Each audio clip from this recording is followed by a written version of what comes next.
जब इरादे मजबूत और हौसले बुलंद हों तो सब कुछ हो सकता है। जहां लोग किसी न किसी मजबूरी को अपनी ढाल बनाकर जीते हैं, वहीं ऐसे भी लोग हैं जो तमाम विपरीत परिस्थितियों के बावजूद हार नहीं मानते और लड़ना नहीं छोड़ते जब तक वो जीत ना जाएं। चाहे कितने तूफान आए, चाहे कितनी बाधाएं आए, कैसी भी अड़चन आए, ये लोग अपनी मंजिल से अपनी नज़र नहीं हटाते।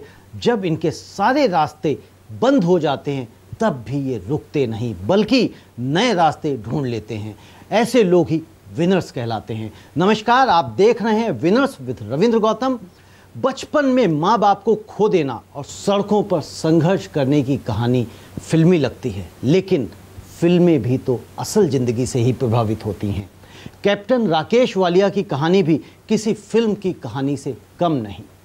राकेश वालिया ने 6 साल की छोटी सी उम्र में अपने माता पिता को एक सड़क हादसे में खो दिया। 6 साल का अनाथ बच्चा जिसके पास कोई अपना नहीं था, उसने ना सिर्फ फैक्ट्रियों में काम करके अपना पेट पाला, बल्कि खुद कमाकर अपनी पढ़ाई की। एक सैनिक से हुई मुलाकात ने इनकी जिंदगी बदल दी और साल 1983 में कैप्टन राकेश वालिया ने इंडियन आर्मी ज्वाइन किया। 1992 में सेना से सेवा मुक्त होने के बाद उन्होंने नई पारी की शुरुआत की, कॉर्पोरेट जगत से की, और आज वो matrix cellular international services limited के चीफ एडमिनिस्ट्रेटिव ऑफिसर के रूप में कार्यरत हैं। कैप्टन वालिया, आपका बहुत बहुत स्वागत है हमारे शो विनर्स में। शुक्रिया सर। कैप्टन वालिया, मैंने आपके बारे में पढ़ा, जाना, समझा। एक पूछना भी बड़ा अजीब लग रहा है कि जब 6 साल की उम्र थी आपकी, जिस वक्त बच्चे को पता भी नहीं होता है दुनियादारी का, उस वक्त आपके सर से आपके माता पिता का साया उठ गया। जब आपको ये पता लगा, आपको शायद समझ में भी काफ़ी देर से आया होगा कि माता पिता आपके साथ नहीं हैं, आपके बीच नहीं हैं, आपने कैसे फील किया, कैसा अनुभव था और किस तरह से आप अपनी गाड़ी को आगे बढ़ा पाए? अगर मैं आज भी अपनी वो पीछे बीती हुई ज़िंदगी याद करूं तो मेरे रोंगटे खड़े हो जाते हैं। मैं आपसे बात कर रहा हूं तो मेरे रोंगटे खड़े हैं। पूछने में भी हो रहा था। और आप इमेजिन कर सकते हैं सर कि 6 साल का बच्चा जिसके हादसे में इतनी बड़ी दुर्घटना हो गई हो, उसका साइकोलॉजिकल और इमोशनल इम्पैक्ट कितना ज़्यादा उसके ऊपर होगा कि ये अंदाज़ लगाना बहुत मुश्किल है। क्योंकि आज हम जो बड़े होके इस चीज़ को असेस कर पा रहे हैं, तो उस बच्चे की हालत क्या होगी जिसके आगे बिल्कुल अंधेरा हो, कोई हाथ पकड़ के चलाने लायक ना हो और अंधेरे में कोई रास्ता दिखाने ना लायक हो, तो कैसा इंसान फील करता होगा। उससे भी बहुत बड़ा पहाड़ टूटा हुआ एक सामने ऐसे लग रहा था कि ज़िंदगी किस तरह से कटेगी और कैसे कटेगी। एक बहुत ही डिफ़िकल्ट टास्क था। कैप्टन वालिया, चाचा, ताऊ या इस तरह के रिलेटिव्स नहीं थे आपके? उन्होंने आपको नहीं संभाला या कैसे, मतलब शुरुआत कैसे हुई, आगे कैसे ज़िंदगी आगे चली? देखिए, रिलेटिव्स तो होते हैं, लेकिन रिलेटिव्स का व्यवहार या आपकी अपनी एक सोच, उसमें कहीं पर एक आपस में तालमेल नहीं बैठता। क्योंकि आपकी ज़िंदगी एक इस ट्रॉमे से गुजरी होती है कि जो वो मेमोरी आपके सामने हमेशा फ्रेश रहती है। रिलेटिव्स के अपने बच्चे होते हैं, उनकी अपनी मजबूरियां होती हैं या उनकी अपनी कुछ इच्छाएं होती हैं, तो वो शायद उस तरह से आपको ना देख पाते हों जैसे अपनी औलाद को कोई देख पाता हो।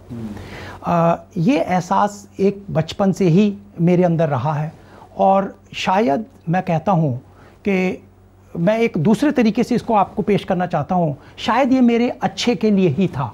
अच्छे के लिए इसलिए था कि जब सब रास्ते बंद हो जाते हैं तो अपना रास्ता ढूंढने के लिए वही ढूंढ पाता है कि जो इंसान बाकी सारे लोग ना कर दें, तब वो अपने रास्ता अपने आप ढूंढता है। तो ना करने के बाद ही मैं चलना शुरू किया।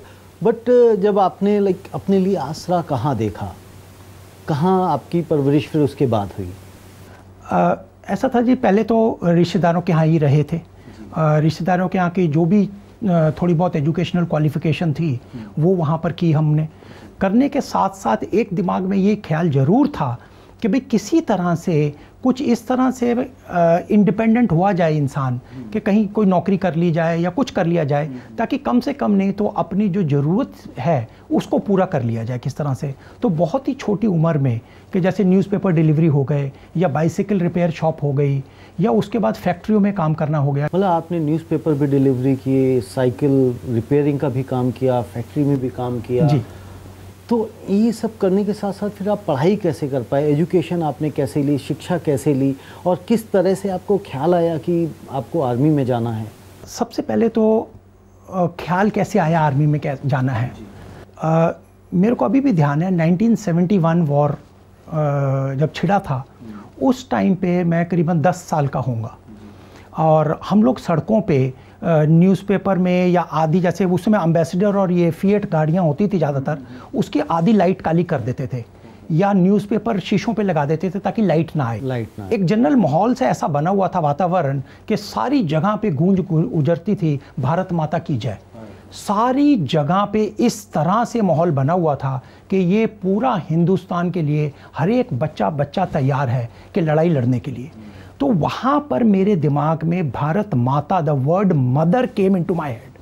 तब मैंने एक ये सोचा कि अगर मैं अपनी माँ की सेवा ना कर सका, और भगवान ने नहीं चाहा था कि मैं अपनी माँ को सेवा कर सकूं, तो मैंने अपनी सोच बड़ी कर दी कि मैं भारत माता की सेवा करता हूँ। Very good. और वही ख्याल से एक बीज उगा दिल में कि मैं बड़ा होके एक आर्मी ऑफिसर बनूंगा। आर्मी बड़ा वेरी इंटरेस्टिंग। और फिर शिक्षा आपकी किस तरह से पूरी हुई और कहाँ तक की आपने शिक्षा ली? आर्मी का एक जोश ऐसा था, एक जुनून था सिर्फ मर मिटने का, और वो जुनून इतना तगड़ा हो गया था कि मैं जब ग्वालियर में था, हमारे ग्वालियर चौक कहलाते हैं जी, वहाँ पर ये ओसवाल की फैक्ट्री थी, उसके थोड़े पास में एक रिक्रूटमेंट सेंटर था। तो मैं वहाँ पर देखता था ये जवान वगैरह अपना भागदौड़ सुबह करते थे, वो शॉर्ट्स वगैरह पहन के, तो बड़ा अच्छा लगता था। तो एक बार मैं रिक्रूटमेंट सेंटर में, मैं उस समय मेरा ख्याल है 6th क्लास या 7th क्लास में होऊंगा, बस इतना ही मैं पढ़ा था। इतना ही पढ़ा था। उसके बाद मैं ग्वालियर चला गया था। वहाँ पर जाके जब मैं गया तो मेरे को किसी ने कहा कि भाई अगर आपने यहाँ पर आना है, रिक्रूट बनना है, तो आपको हाई स्कूल, हमारे टाइम में हाई स्कूल होता है, हाई स्कूल आपको करना पड़ेगा। अब 7वीं 8वीं क्लास का बच्चा जिसको हाई स्कूल, ना किताब के पैसे ना कुछ पैसे, कोई क्लास नहीं, कोई स्कूल नहीं, कोई टीचर नहीं, कोई गाइड नहीं, अब आप इमेजिन लगा सकते हैं किस तरह से होगा। और वहाँ पर हमारे यहाँ पर पहले ये प्राइवेट चलते थे, एग्ज़ाम आदमी दे सकता है, कि मेरे को पता है मैंने 8th क्लास तक पास किया, 9th मैंने ड्रॉप करके 1 साल हाई स्कूल में मैं फिर अपीयर हुआ था प्राइवेटली। हाई स्कूल क्लियर करने के बाद मैं वही रिक्रूटमेंट सेंटर में गया। मैंने कहा भैया मैंने हाई स्कूल पास कर लिया, अब आप मेरे को रिक्रूट कर दीजिए। मेरे को ये नहीं पता था रिक्रूट क्या होता है और ऑफिसर क्या होता है उस टाइम पे। उन्होंने वही जैसे भाग दौड़ करने के बाद उन्होंने कहा जी आप कल आ जाइएगा। तब मैंने किसी से पूछा, मैंने कहा भाई साहब वो कौन बैठे हैं? कहते वो तो ऑफिसर हैं।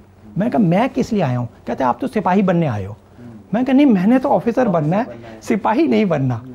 तो कहते भाई पहले तो ऑफिसर बनने के लिए 2-3 चीज़ें चाहिए हैं। सबसे पहले तो आपको एक BA पास होना चाहिए, ग्रेजुएट होना चाहिए। दूसरा आपको इंग्लिश बोलनी आनी चाहिए। मैं एक कमरे में रहता था जहाँ पर 3-4 लड़के, हम लोग वही फैक्ट्री में जो काम करते थे वही लोग रहते थे। रात को मैं उठता था और एक मैंने शीशा खरीदा हुआ था बड़ा, उस शीशे के आगे खड़ा हो जाता था और वहाँ पर कायदा होता था हिंदी से इंग्लिश, इंग्लिश से हिंदी वाला। वो मैं हाथ में लेके बस मैं एक यही बोलता था, my name is general Walia. My name is general Walia. हाँ, मैं बस यही बोलता था, my name is general Walia. और मैं अपने आप को जब शीशे में देखता था मेरे को एक यूनिफॉर्म पहना हुआ ऑफिसर दिखता था। और बस वहाँ से ये महकमा शुरू हुआ, गिरते पढ़ते। अगर आप मेरी किताब भी पढ़ेंगे उसमें कई बार मैं फेल हुआ। इंटर में एक बार सप्लीमेंट्री आ गई, BA में हो गया। करने के बाद फिर ग्रेजुएशन की और धीरे धीरे कारवां चलता चला गया, आर्मी ज्वाइन कर ली। मतलब अल्टीमेटली आपने कहा मैं सिपाही नहीं बनूंगा, मैं ऑफिसर बनूंगा, और उस चलते आपने पहले 7वीं से हाई स्कूल की और हाई स्कूल से BA कर ली। जी साहब। यानी कि आप जिद के शुरू से बचपन से ही पक्के थे कि जो ठान लिया वो तो करना ही करना है। जुनून इतना तगड़ा था कि मैं उस ऑब्स्टिकल के बाद एक इंसान देखता था यूनिफॉर्म पहन के खड़ा है, बस ये चीज़ देखता था, यूनिफॉर्म पहन के खड़ा, और वो यूनिफॉर्म में गोरखा हैट पहन के खड़ा है। आर्मी का आपका सफ़र कैसा रहा? वहाँ पे क्या क्या एक्सपीरियंसेस आए, वहाँ क्या चैलेंजेस आए, या वहाँ पे फिर सब स्मूथ हो गया? नहीं सर, ज़िंदगी है तो स्मूथ अगर हो जाए तो मज़ा ही नहीं ज़िंदगी का। अच्छा, स्मूथ हो जाए तो मजा ही नहीं है, तो दैट इज डेड। अगर हार्ट की स्ट्रेट लाइन आ जाए तो वो मर गया, तो उसमें मजा नहीं है। मजा उस चीज में है आदमी उछलता रहे और करता रहे। तो हमारे दर्शकों को ये जान लेना चाहिए, समझ लेना चाहिए कि अगर जिंदगी स्मूथ हो गई तो ज़िंदगी जीने का मज़ा नहीं है, उसमें अप्स एंड डाउन्स चलते रहने चाहिए ताकि लगता रहे कि गाड़ी आगे बढ़ रही है। जी बिल्कुल, गलत रास्ते पे नहीं है। बिल्कुल सही है सर, बिल्कुल सही है। लेकिन मैं यहाँ पे एक चीज़ और जानना चाहूँगा कैप्टन वालिया कि इतना सब करने के बाद आपको हासिल क्या हुआ, यानी कि मेंटल लेवल पे जो सेटिस्फेक्शन था वो आपको मिला या नहीं मिला आपको आर्मी ज्वाइन करने के बाद? क्योंकि अल्टीमेटली आप आर्मी में एंटर कर चुके थे और धीरे धीरे आप टेस्ट पार करते जा रहे थे, तो जो एक सुकून था वो आपको कब आया कि अब मैं स्टेबल हो गया हूँ, कि अब शायद मुझे 2 टाइम का खाना या रहने के लिए छत, ये सब कुछ मुझे आसानी से मिल रही है? वो आपने कब अचीव किया? मैंने कभी ये नहीं सोचा 2 टाइम का खाना या छत मिल गया तो मैं रुक जाऊँ।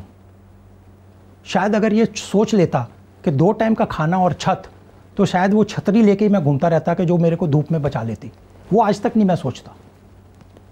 आज भी मैं सोचता हूँ कि मैं चलूँगा और चलता रहूँगा। लेकिन मेरे को ये ध्यान है, जो सुकून आप कहते हो कब मिला, सुकून मेरे को तब मिला 2 चीज़ों से।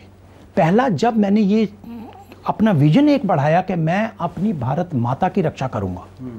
सी द विजन ऑफ, पहला था कि अपनी माँ, अगर वो नहीं है तो नेक्स्ट ऑल्टरनेट क्या है? नेक्स्ट ऑल्टरनेट उस बच्चे के दिमाग में यही है कि मैं अपना विजन बढ़ा दूं कि I must serve my Motherland. वो हुआ। उसके बाद एक ड्रीम आया कि नहीं, एक ऑफिसर बनना है। ऑफिसर के लिए भी बड़ी कष्ट हुए जब हम ये पासिंग आउट परेड होती है, ये सब होता है एकेडमी में। आज भी एक इंसिडेंट ध्यान है कि जब पासिंग आउट परेड होती है उसमें एक होता है सर पिपिंग सेरेमनी। तो ऑफिसर के एक पिप्स निकाले जाते हैं, ऊपर कपड़ा लगा होता है, नीचे स्टार लगे होते हैं, तो लास्ट में वो होता है।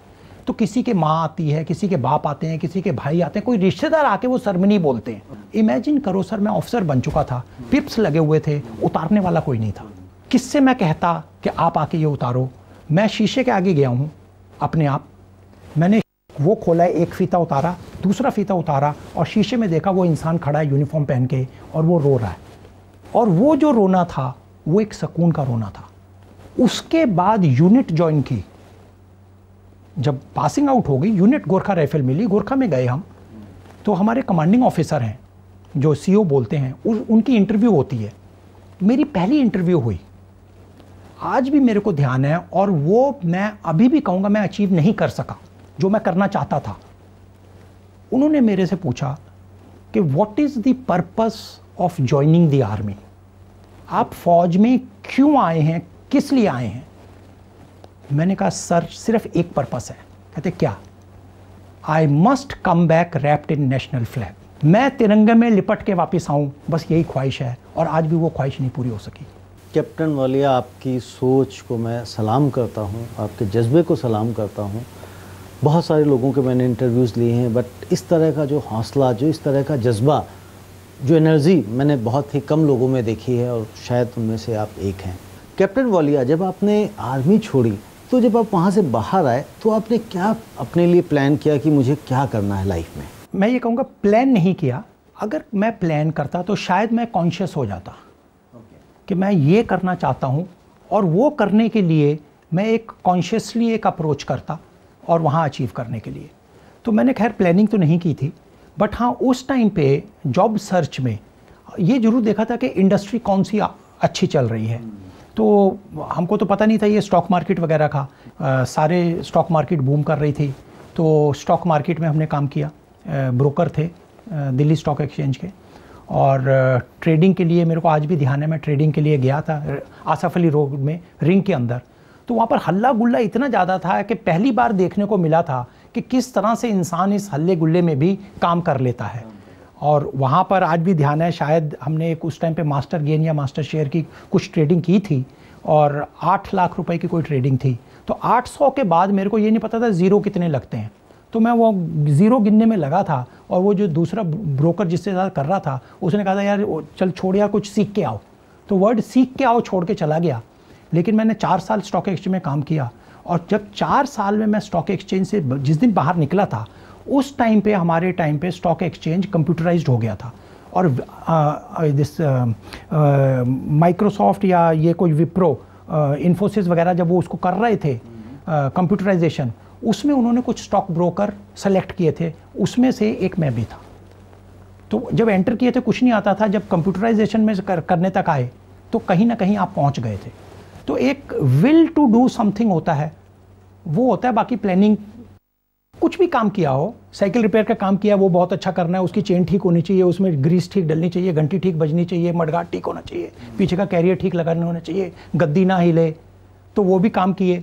उसके बाद फौज में किया, जो भी किया वो भी अच्छा रहा। मतलब पूरे मन से किया, मतलब कोई हाफ हार्टेडली कोई भी काम, कुछ काम नहीं किया, कोई काम छोटा नहीं सोचा, कोई काम बड़ा नहीं सोचा, जिसमें हाथ डाल दिया बस उसमें एक्सेल करने की कोशिश की। कैप्टन वालिया, जो आर्मी है, आर्मी डिसिप्लिन के लिए हमेशा जानी जाती है और आपने भी इस लाइफ को जिया है। और कॉर्पोरेट वर्ल्ड में डिसिप्लिन की जगह, डिसिप्लिन है नो डाउट कि डिसिप्लिन नहीं है, बट फ्लेक्सिबिलिटी ज़्यादा है। तो वो ये आपको ज़्यादा इंजॉयबल लगता है या डिसिप्लिन में रहना ज़्यादा इंजॉयबल लगता है? इंजॉयबल नहीं कहूँगा, मैं ये कहूँगा my love for work. Okay and love for work में आर्मी की लाइफ में तो खैर मैंने 9 साढ़े 9 साल ही काम किया, बाहर ज़्यादा किया है, ऑलमोस्ट अबाउट 20-25 ईयर्स बाहर कर दिया काम। तो वहाँ पर काम करने का जुनून है आर्मी में जिस मैं वर्ड यूज़ कर रहा हूँ जुनून है। यहाँ पर वो जुनून कम दिखता है। वो जुनून का मतलब है वो मोटिवेशन लेवल बच्चों में कम दिखता है। अच्छा, ओनरशिप कम दिखती है। वो ये सोचते हैं कि कोई हम एहसान कर रहे हैं, अगर दफ्तर भी आ गए तो हम एक एहसान कर रहे हैं। एहसान माँ बाप पे भी कर रहे हैं और एहसान ऑर्गेनाइजेशन पे भी कर रहे हैं कि हम अपनी ओनरशिप लेके नहीं काम कर पा रहे हैं। कि ऑफिस में आने के लिए, जैसे मैंने पहले आपको बताया कि एक तो मेरे को तनख्वाह चाहिए, एक मेरे को बोनस चाहिए, एक मेरे को इंसेंटिव चाहिए, एक मेरे को ईसॉप चाहिए, फिर एक अप्रेजल खत्म नहीं होता, वो पूछता जी मेरा अगला अप्रेजल कब होगा। तो मतलब हर एक चीज, मतलब हरी बहुत ज्यादा है, सब कुछ जल्दी पा लेने की बस है। सब कुछ वो भागदौड़ लगी, मतलब एक्सपेक्टेशन आपसे है, हमें कुछ डिलीवर करना है, उसके ऊपर हम कोई ख्याल नहीं रखते, कम कोई है, ध्यान नहीं, बहुत कम है, बहुत कम है। कैप्टन वालिया, काफ़ी लंबा सफ़र आपने जीवन का तय कर लिया है। फर्दर आपके लाइफ के क्या गोल्स हैं? एक आपने बुक भी लिखी है, तो वो बुक जो लिखी है उसका क्या पर्पस क्या था लिखने का? जो मेरी ज़िंदगी है मैं जी चुका हूँ और मैं पूरी तरह से सेटिस्फाइड हूँ जिस तरह से मैंने लाइफ को इनकाउंटर किया है और सक्सेस अचीव किया है। मैंने क्या किया, कई साल से मैं ये सोच रहा था और मेरे दिमाग में ये ख्याल था कि जो चीज़ मैंने ये गुजारी है, इसको मैं किसी तरह से कंपाइल करके आज की यंग जनरेशन के सामने रखूं। दो चीज़ें मेरे दिमाग में आती हैं। आज भी जब मैं बिस्तर पे सोने जाता हूं, मैं भगवान से ये प्रार्थना जरूर करता हूं रात को सोने से पहले, हे भगवान, तूने आज मेरे को इतना दे दिया जितना मेरे की बित नहीं है, मेरे से ज़्यादा तूने मेरे को दे दिया, इतना मेरी औकात नहीं है, लेकिन तूने जिस तरह से मेरे को ज़िंदगी में पनिशमेंट दी है, पनिशमेंट मैं एक पॉजिटिव सेंस में ले रहा हूँ, जिस तरह से तूने मेरे को पनिशमेंट दी है वैसे किसी को मत देना, शायद वो ले ना सके वो पनिशमेंट, वो इतना तैयार ना हो।